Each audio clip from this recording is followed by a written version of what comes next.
તો ફાઇનલી આપણે નાકા વારવાનું ચાલુ કરી દીધું. નાકાની બોલાવી દીધી આપણે બાકાજીકી અને પછી આપણે પાણી થઈ ગયું બીજા 4 ગામ વ્યાતું.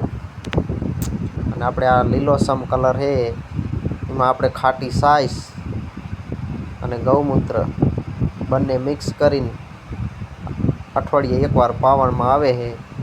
અને હમણાં હું તમને બતાવું કે એનો કલર મરચીનો.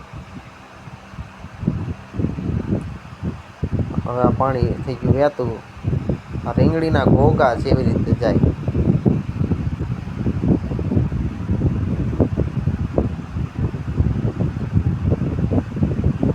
બાકી મરચીમાં રિઝલ્ટ કમ્પ્લીટ પરફેક્ટ. જોઈ લો કલર. હવે આપણે સાઈઝનું ડબલું દેખાડી કે ભર્યું પડ્યું હોય. બાસાલી મૂકી એ રીતે જ મૂકવાની. આ કપા જોઈ લો આવી રીતે સાઈઝ અને ગૌમૂત્ર અઠવાડિયા 10 દિન જૂનું કરવાનું. જેટલું જૂનું એટલું સારું.